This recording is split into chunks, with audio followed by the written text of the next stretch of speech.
As a kid, what I remember is that, they were just bad people, period. You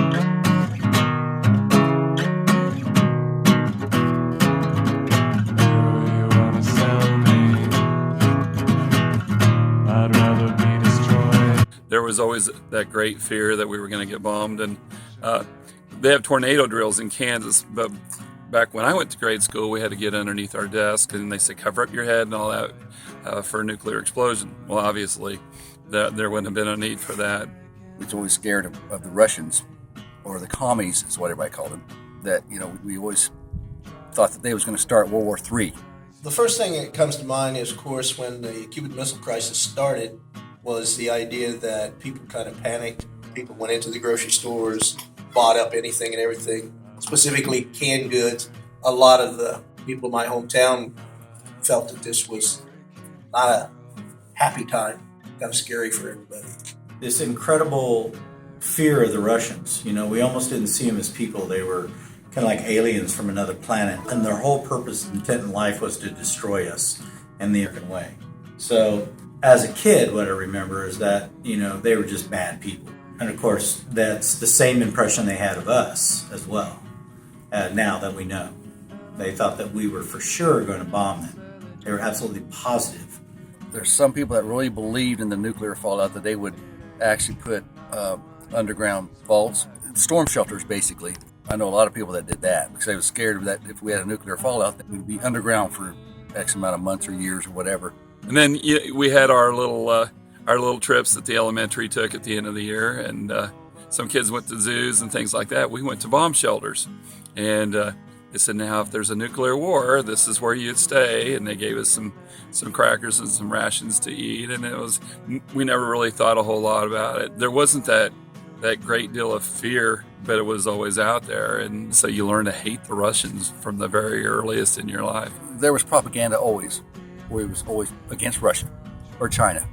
But when I was very young, I experienced being scared to understanding what the situation was, to being able to deal with world conflicts, or at least understand it, where you could at least make rational decisions. The biggest thing was Vietnam, not so much the Soviet Union, but it was the Chinese, the Red Chinese that were involved, and their backing, of course, the Soviet Union, as well as the Chinese backing of the Ho Chi Minh, and how much they supported what was going on over there. My brother was also in the military at the time in Vietnam. He saw a lot of action.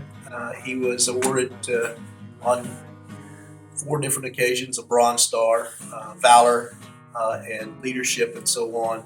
He also was given a Purple Heart, and he was one of the first to go into what they referred to as the fish hook, which was when the United States went into Cambodia, supposedly to stop the Ho Chi Minh Trail that was coming down through Cambodia from the north.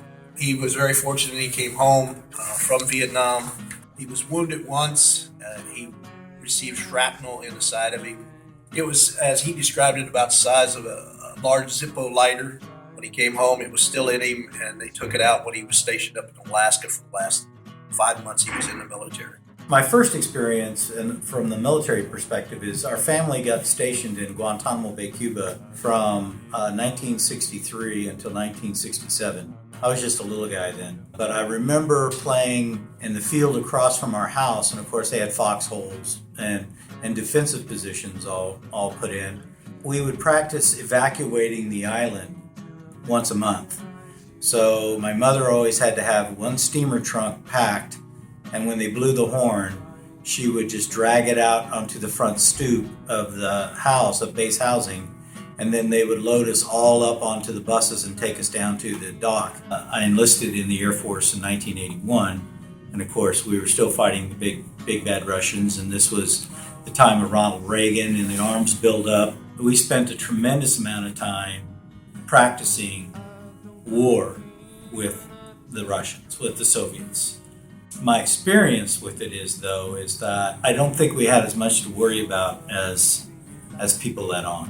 What contact you did have with the East Germans or any of the satellites, you really kind of got to understand that the equipment they were using was shaky at best, but the smaller tactical nuclear weapons have not all been accounted for. And those have the same explosive power of Hiroshima, and they can fit inside of like a student backpack. We're not really sure how many they had. They're not sure how many they had. And so there's a lot of stress worrying about nuclear material falling in the hands of terrorists now, non-state actors. And so there's some really tough legacies of the Cold War that we're still dealing with today. But because of the cultures of the different countries, we still have conflicts. And world peace is going to be very difficult to attain until you understand everybody's cultures.